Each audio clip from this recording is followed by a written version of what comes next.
नमस्कार विद्यार्थी मित्रांनो, मी Suryavanshi Santosh sir, universal public school Aura Shahajani, विषय मराठी. विद्यार्थी मित्रांनो, आपण मराठी व्याकरणामधील क्रियाविशेषण अव्ययाचे प्रकार हे आपण अभ्यासत आहोत.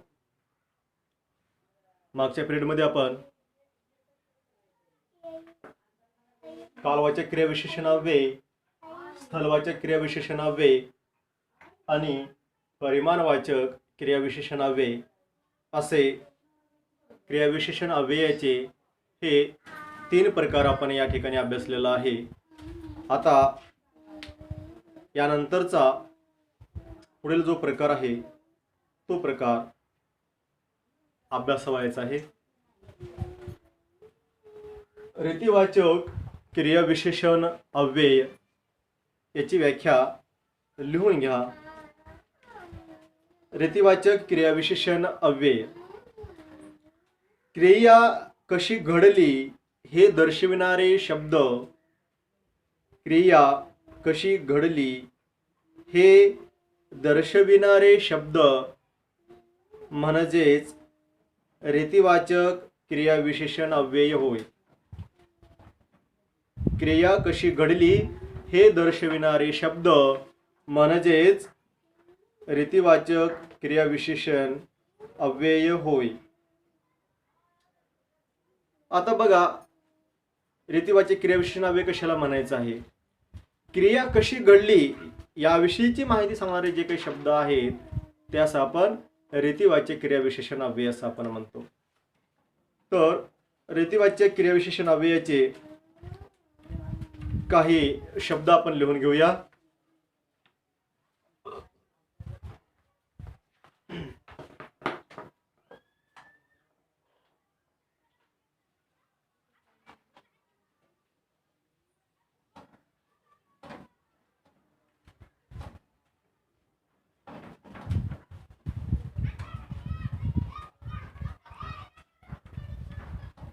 पटपट, झपझप,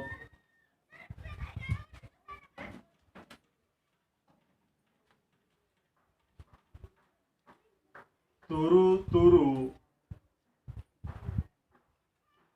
भरा भरा,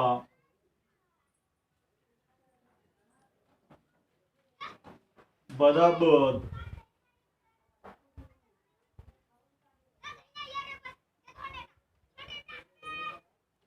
दक्कन,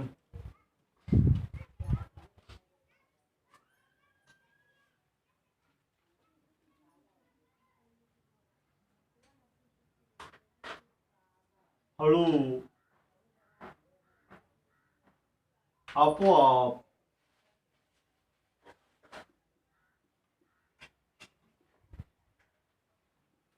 इत्यादी शब्द.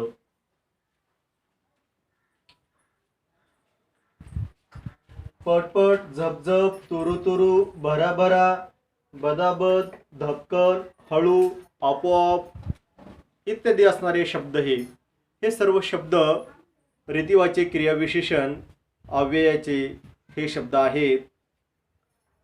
यांना सोडून सुद्धा आणखी काही शब्द आहेत, ते शब्द मी या ठिकाणी आपल्याला सांगेन.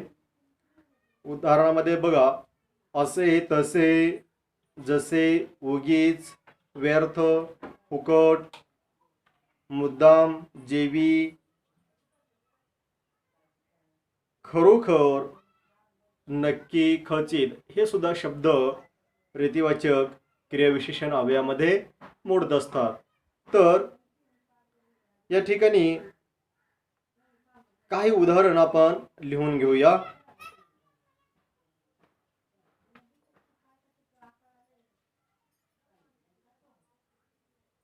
उदाहरणामध्ये राधा झटपट काम कर.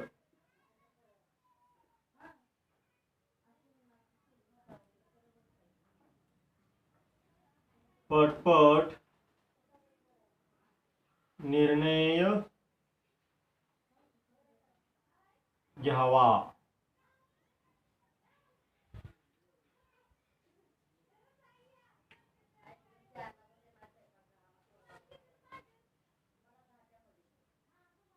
कुत्रा जलद धावतो. आता इकडे लक्ष द्या. आपण 3 उदाहरणे इथे घेतलेली आहेत. राधा झटपट काम कर. म्हणजे या ठिकाणी सांगितलेलं आहे काम कसं करायचं आहे, झटपट करायचं आहे, लवकर करायचं आहे. त्यानंतर पटपट निर्णय घ्यावा. निर्णय कसा घ्यायचा आहे, पटपट निर्णय घ्यायचा आहे.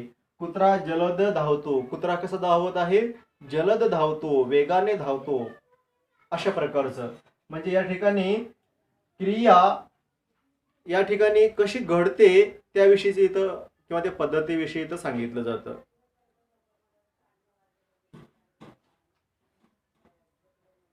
झटपट, पटपट, जलद हे रीतिवाचक क्रियाविशेषण अव्ययाचे शब्द आहेत. म्हणजे ती क्रिया सावकाश करायची आहे की जलद करायची आहे की किंवा कशी घडली आहे याविषयी या ठिकाणी हे शब्द माहिती सांगत असतात. आता या ठिकाणी कुत्रा जलद धावतो असं म्हणलेलं आहे. म्हणजेच कुत्रा हा वेगाने धावतो असं इथं अर्थाचा आपल्याला प्राप्त होतो. म्हणून या ठिकाणी हे रीतिवाचक क्रियाविशेषण अव्ययाचे उदाहरण होतात. आता अनेक उदाहरणं आपल्याला करता येऊ शकतील. पटपट आहे, झपझप आहे, तुरु तुरु आहे, भराभरा आहे. अशा प्रकारचे तुरु तुरु हा शब्द घेऊन सुद्धा काही बरेच मराठी साहित्यामध्ये कविता, काव्ये किंवा इतर काही साहित्य सुद्धा निर्माण झालेलं आहे. म्हणजे हे संपूर्ण शब्द काव्यामध्ये सुद्धा काही काही आपल्याला पाहायला मिळू शकतील, वाचायला मिळू शकतील. भराभरा हा सुद्धा शब्द. तुरु तुरु. आता तुरु तुरु म्हणजे काय, थोडंसं फास्ट चालणारे. शक्यतो एखादी तरुणी आहे एखादी तर ते खूपच फास्ट चालत आहे तर तुरु तुरु चालणे असा शब्द प्रयोग तिथं केला जातो. ते चालणं कसं आहे, तुरु तुरु आहे. अशा प्रकारचं. बदाबद. आता मुले क्रिकेट खेळत असताना बदाबद पडली किंवा बदाबद पडत होती अशा प्रकारचा शब्दप्रयोग आपण करू शकतो, उदाहरण लिहू शकतो. हळू. गोगलगाय हळू चालते किंवा हळू चाल आपण असं म्हणतो. चिखल झालेला आहे रस्त्याने हळू चाल असंही आपण म्हणू शकतो. म्हणजे अनेक वाक्य आपल्याला अशा प्रकारचे बनवता येऊ शकतात. बाळ चालता चालता धपकन पडला किंवा बाळ चिखलामध्ये धपकन पडला अशा प्रकारचे अनेक उदाहरणं आपल्याला सांगता येऊ शकते. तर इथं हे रीतिवाचक क्रियाविशेषण अव्यय आणि त्याची व्याख्या इथं आपण अभ्यासलेली आहे. पुढचा प्रकार आहे तो प्रकार, त्याची व्याख्या लिहून घ्या. प्रश्नार्थक क्रियाविशेषण अव्यय. प्रश्नार्थक क्रियाविशेषण अव्ययाची व्याख्या आहे. जेव्हा शब्द त्या त्या वाक्यातील विधानांना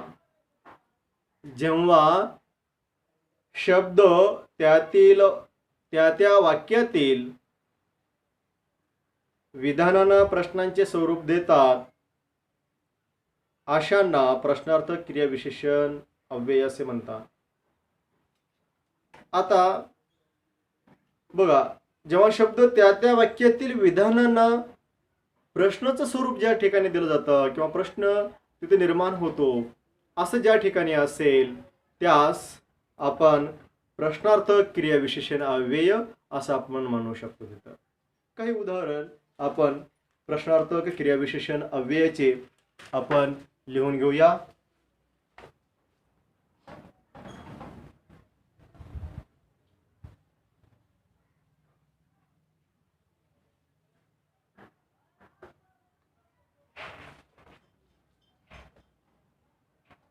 पहिलं उदाहरण आहे, मी तुमच्या बरोबर येऊ का.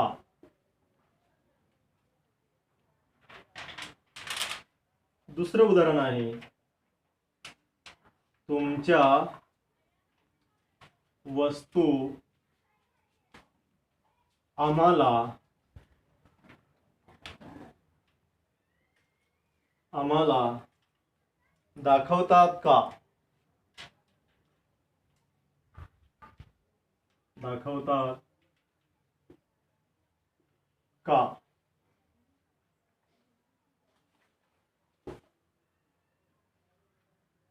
आता या ठिकाणी का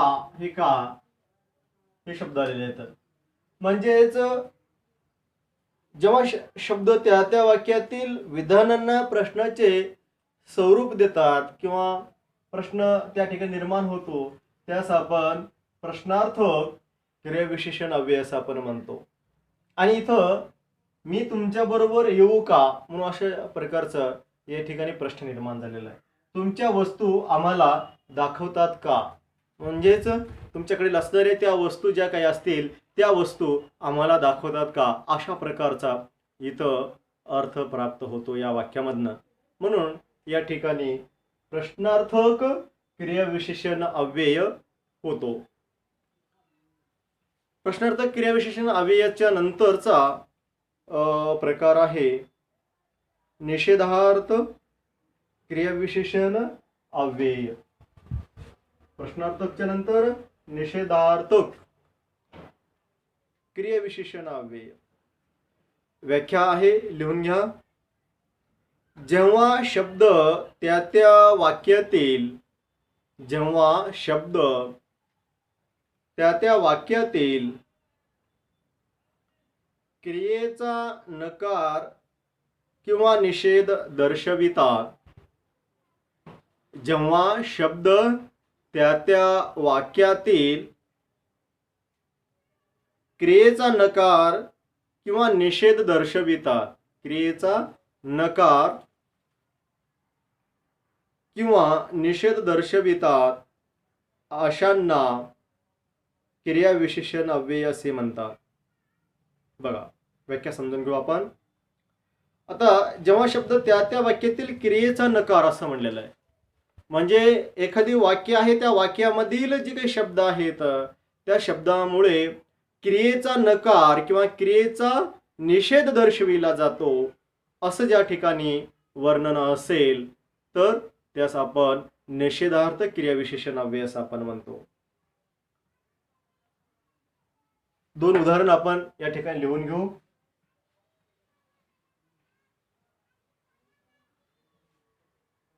उदाहरणामध्ये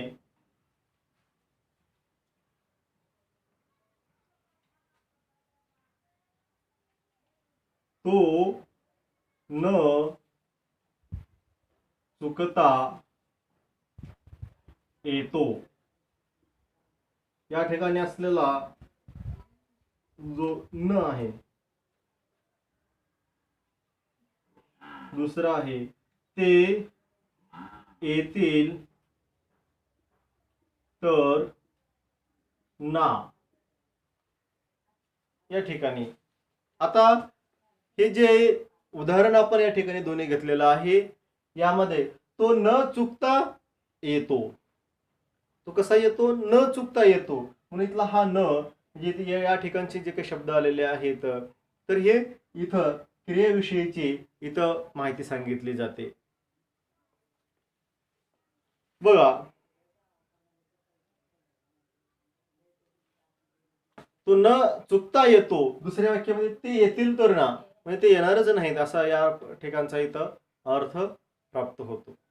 म्हणजेच आणि तो न चुकता येतो, तो चुकणार नाहीये, तो निश्चित येतो, अशा प्रकारचं.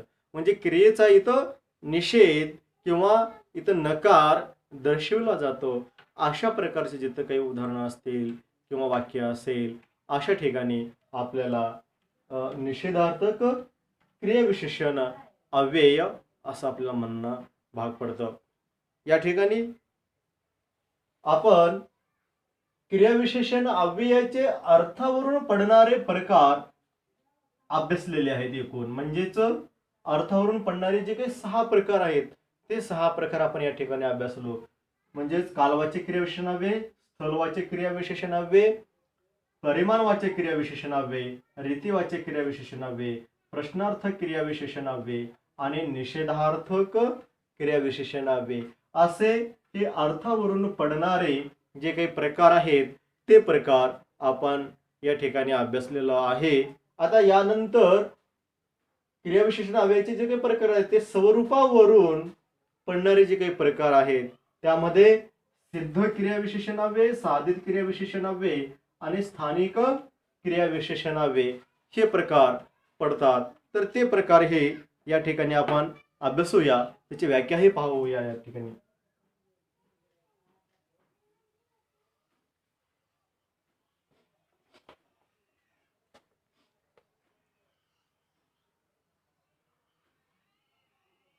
सिद्ध क्रियाविशेषण अव्यय त्याची व्याख्या या ठिकाणी लिहून घ्या. काही शब्द मुळातच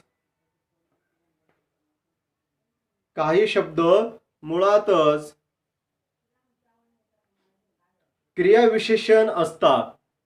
काही शब्द मुळातच क्रियाविशेषण असतात म्हणून त्यांना सिद्ध क्रियाविशेषण अव्यय असे म्हणतात. काही शब्द मुळातच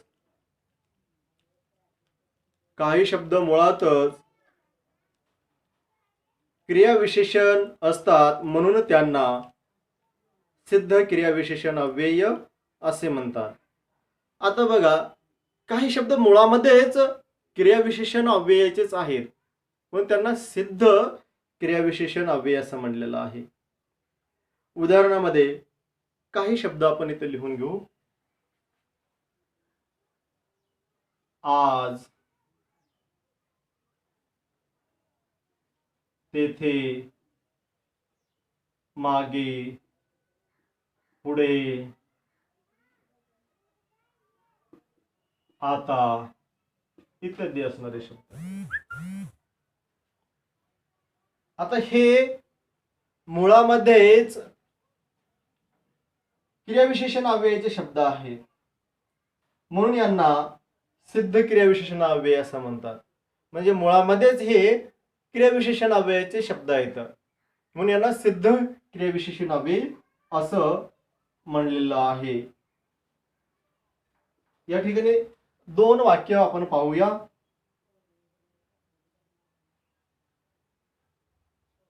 गाव पुढे आहे. दुसरं उदाहरण आहे, शाळा आता भरली.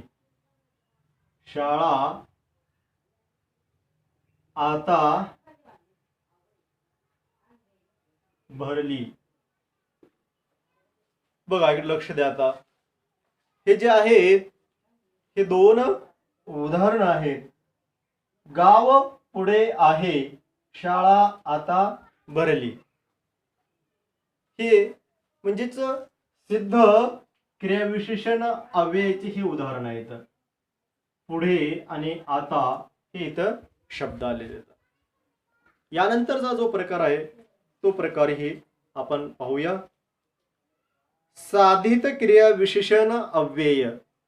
आता साधित क्रियाविशेषण अव्यय याची व्याख्या आपण लिहून घेऊ म्हणजेच आपल्याला त्याचा अर्थ कळेल.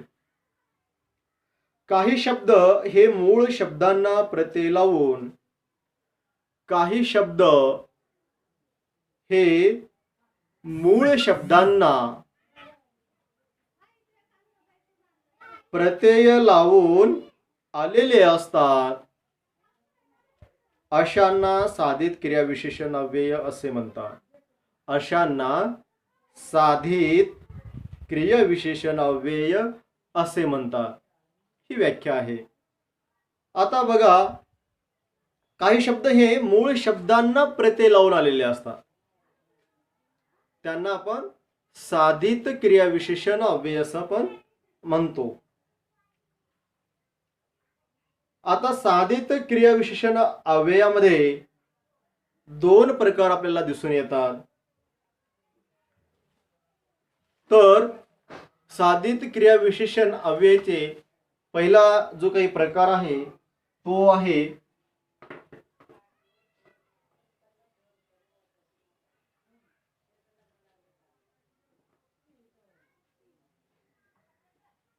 प्रत्यय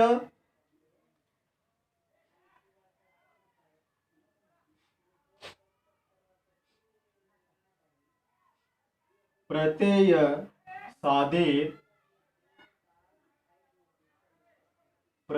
साधित क्रियाविशेषणाव्ययी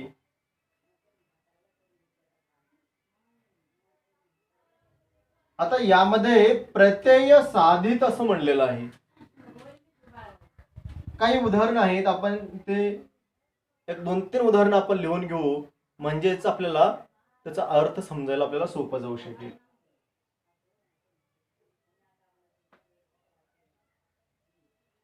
बघा, प्रत्यय साधित असणारे वस्तुतः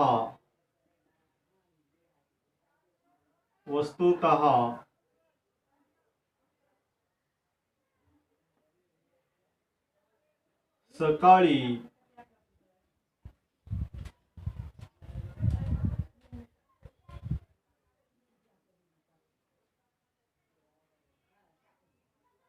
त्यामुळे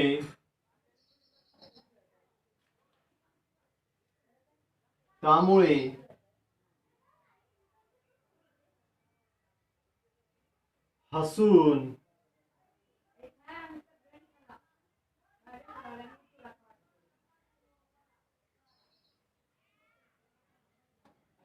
वरून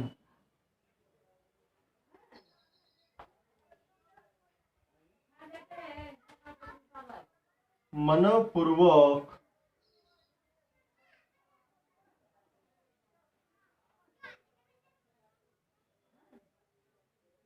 बघा, थोडंसं लक्ष द्या. यामध्ये काही असणारे शब्द इथं आहेत. आता प्रत्यय साधित म्हणजे यामध्ये नाम साधित असणारे वस्तुतः, व्यक्तिशः, सकाळी, दिवसा, रात्री, अर्थात हे जे आहेत शब्द हे नामसाधित आहेत, प्रत्यय लावून तयार झालेले.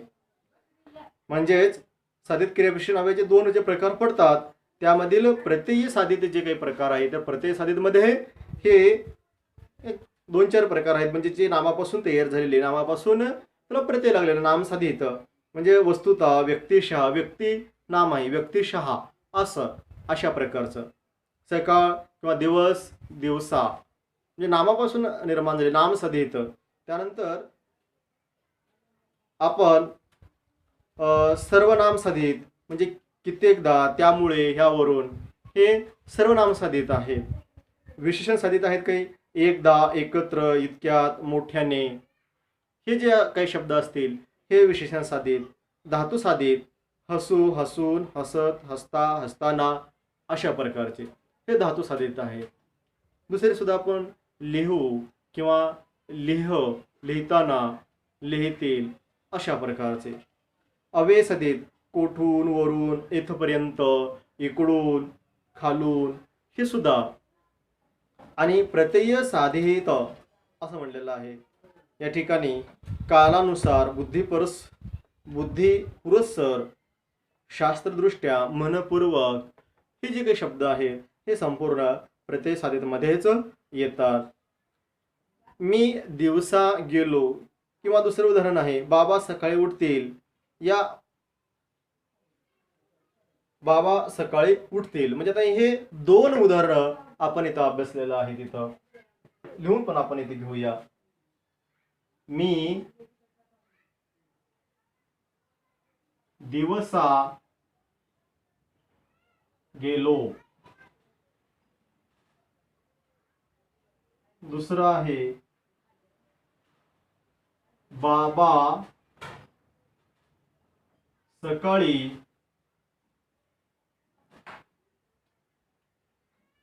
उठतील. सकाळी, दिवसा हे उदाहरण या ठिकाणी दोन्हीही आहेत. यामध्ये बघा, मी दिवसा गेलो, बाबा सकाळी उठतील अशा प्रकारचे हे उदाहरण या ठिकाणी आपल्याला अभ्यासता येऊ शकतील. प्रत्यय साधित मधील सामासिक असणारा हा दुसरा एक प्रकार आहे. याच्यामध्ये साधित क्रियाविशेषणा अव्ययामध्ये असणारा हा प्रकार सामासिक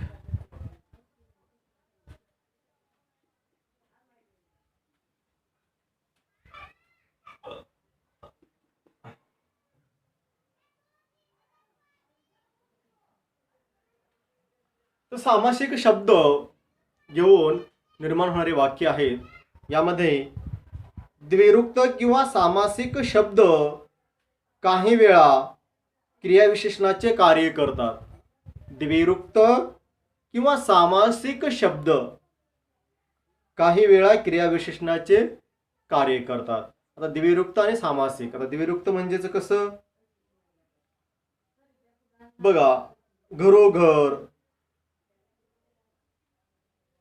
गल्लोगल्ली ही द्विरुक्त असणारे शब्द. अशा प्रकारचे. सामासिक प्रतिदिन, गैरहजर, आजन्म हे सामासिक शब्द. या ठिकाणी बघा काही उदाहरणाचे शब्द आपण लिहून घेऊ.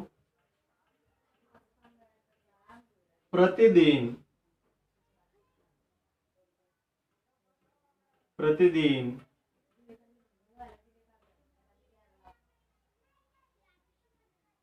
घरोघर,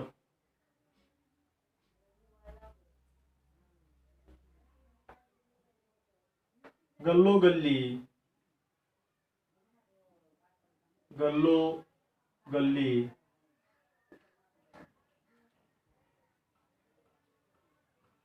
गैरहजर,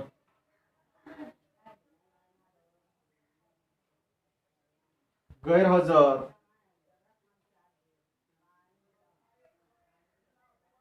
आजन्म, यथाशक्ती, यथाशक्ती,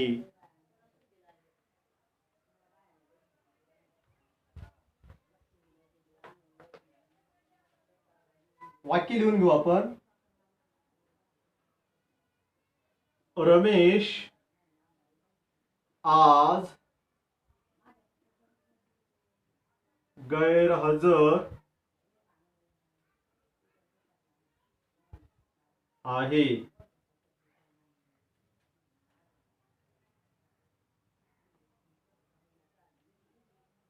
कामगार दररोज येतात. तिसरा आहे आम्ही समोरासमोर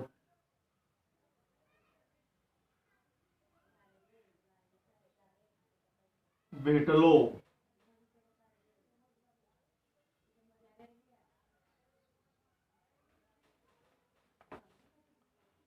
रमेश आज गैरहजर आहे. कामगार दररोज येतात. आम्ही समोरासमोर भेटलो. अशा प्रकारचे हे उदाहरण आहे. आता यामध्ये गैरहजर, दररोज, समोरासमोर म्हणजेच सामासिक शब्द आणि द्विरुक्त असणारे शब्द या ठिकाणी येऊन हे वाक्य तयार झालेले आहे. अशा यांना आपण इथं म्हणजेच सामासिक शब्द किंवा साधित क्रियाविशेषण अव्ययामधील सामासिक साधित क्रियाविशेषण अव्ययी असं आपण इथं म्हणतो. हे उदाहरण आपण इथं अभ्यासलेलं आहे. आता शेवटचा राहिलेला जो काही प्रकार आहे स्थानिक क्रियाविशेषण अव्यय साधित झालेला आहे. आता स्थानिक क्रियाविशेषण अव्यय कशाला म्हणायचं त्याची व्याख्या आणि उदाहरण एवढं आपल्याला या ठिकाणी अभ्यासायचं आहे ते पाहूया.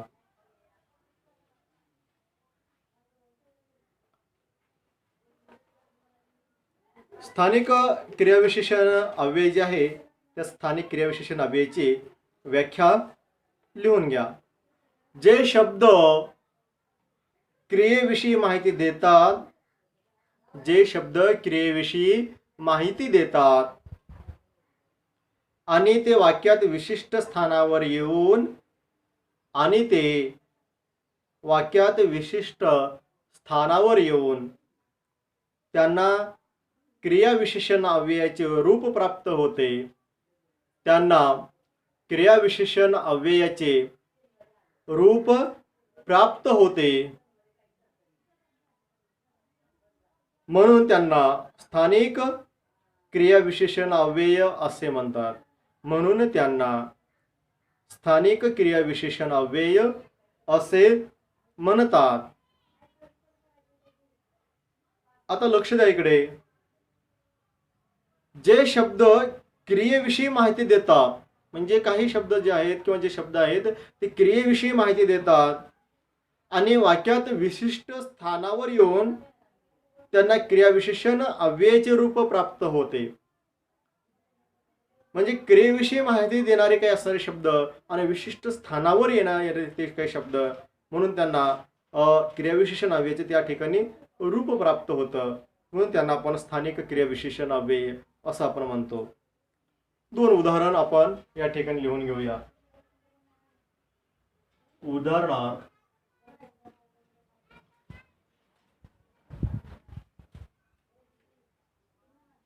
तो मराठी चांगले बोलतो. दुसरं उदाहरण आहे, ती नेहमी हसत बोलते.